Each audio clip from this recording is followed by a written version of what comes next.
Are you a real estate investor looking to start your first flip? Are you a passive investor looking for the next opportunity? Regardless of your situation, our mission is to help everyone work towards their unique version of financial freedom. Hello, everyone, and welcome back to the Conduit Capital podcast. I'm your host, Adam Burrow, and today we're going to be talking about private lending for fix and flip versus buy and hold investors. And the reason I want to talk about this today is because these two groups of people are primarily the people that Conduit Capital works with, and both strategies have awesome pros and also some cons associated with them. So I thought it would be good to kind of talk about what those are, and some of the reasons why we like working with investors that come from these two groups. The great thing about private lending is that we can serve multiple different types of investors. We're not just a one size fits all. We can do a lot of different things with investors to get from point A to point B on some of these deals. And while fix and flip and buy and hold strategies have some similarities, there are also some key differences that I'll point out today. So today I want to start with the fix and flip lending, which I would say is about 50% of what we do currently. There's kind of an ebb and flow to the relationship between, how much fix and flip lending we're doing versus the buy and hold. But fix and flip loans, they tend to be short term, so that's the 6 to 12 months. Um, Typically at Conduit Capital, we see a majority of our deals being paid back in the 6 to 8 month range. So it really depends on the size of the deal with that. In our fund specifically, our notes are for 9 month terms with built-in 3 month extension fees. And if you want more information about how we structure our deals, feel free to visit our website down below. I'm getting used to the pointing on the wrong side of the mirror, but down below at uconduitcapital.com, you can also scan that QR code and it'll take you right there. But we have all the information about how our deals specifically work. A benefit to fix and flip lending is that for the lender side, there's higher interest rates, and for the borrowers, while there are higher interest rates, it yields faster returns. So those funds aren't out for too long, and I view Conduit Capital's interest rates as encouragement to pay us back sooner. So at Conduit Capital, we have a strict due diligence process, um, but our value proposition is that we make things simple for our borrowers. So I always tell new borrowers when we're talking on the phone that I want to make the process as simple as possible for you so that you can keep using us over and over again when you need funding for an upcoming investment. An important qualifier to that statement, though, is that while we make things simple, we do not bend on our due diligence process. So it's still very strict. We collect all sorts of documents from our borrowers to make sure that not only the person we're lending to is a good borrower, but also that the deal that we're lending on is a good deal. Another thing I'd like to point out is that borrowers may outgrow us as they do more deals in order to seek cheaper financing, and we absolutely encourage that. Conduit Capital offers a specific lending package, and based on borrower needs, we might be a fit. Sometimes we might not be a fit.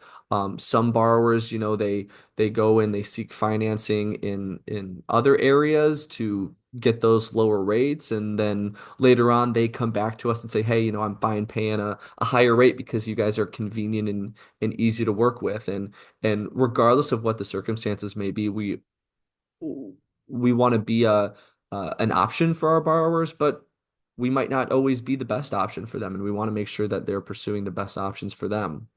We're not going anywhere. So if they come back to us, we're always happy to work with them. Also with the flip fix and flip model, it's really important to be conservative and accurate in your after repair value in determining that ARV.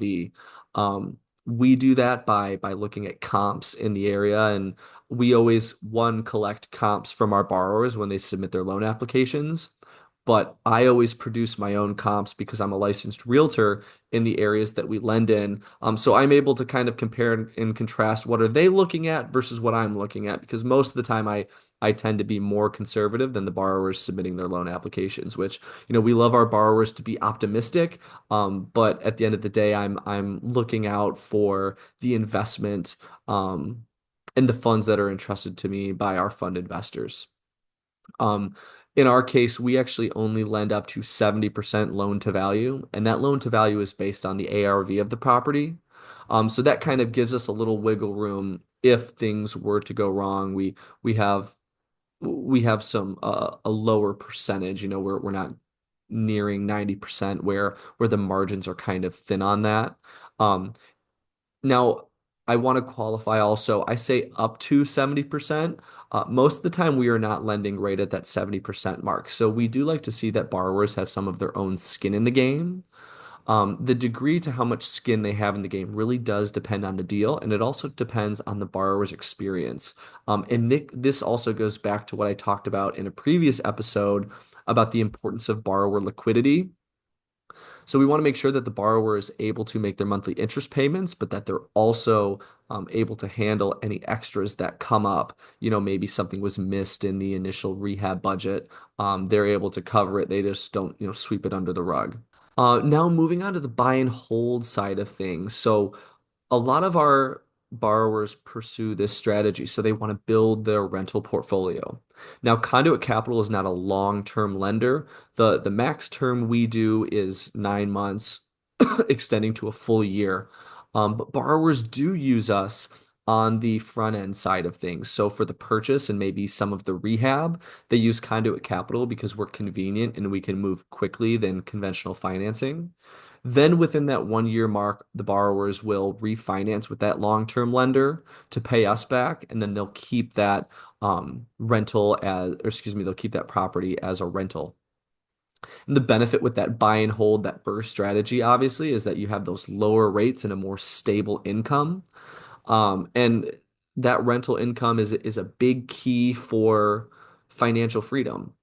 That mailbox money. Everyone has a different uh, a different goal when it comes to financial freedom, but for a lot of people, that mailbox money from those rental properties is a great stepping stone for them to get there. So that's kind of the pros of the fix and flip and then the buy and hold. Now I want to talk a little bit about the risk factors, and I already touched on this a little bit with the fix and flip, the importance of liquidity because you could run into rehab overruns or market slowdowns where you make this rehab absolutely beautiful and you put it on the market, but there's no one there to buy it, so it sits for longer and longer. And if that property is sitting for longer, that means you're stuck paying that higher interest rate for longer. So it can get a little sticky, and again, that just factors into the borrower liquidity.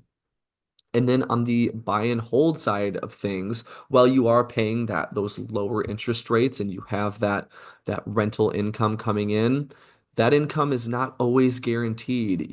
Sometimes depending on the areas that you invest in, but just with tenants in general, they can be kind of rough on properties.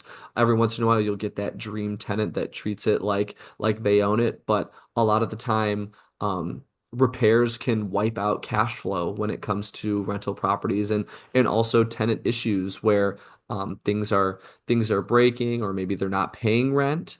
And then once you evict tenants, having that property vacant and not cash flowing, taxes and insurance are still due for that property, whether it's occupied or not. So that's an important thing to consider as an investor when you're buying to hold. So some overall arching closing thoughts. Investors should pick the right financing strategy for them. The buy and hold and the fix and flip strategies are both awesome strategies. I see borrowers do both, and they both work out very well. So you just identifying those risk factors and picking and choosing what works right for you is the best strategy that our investors that we work with can take. And the nice thing about Conduit Capital's position is that we like working with both types. We're able to work with both types, and we're always happy to answer questions on for investors that wanna pursue something else.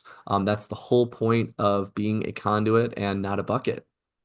So this has been episode 18, private lending for fix and flips versus buy and hold investors.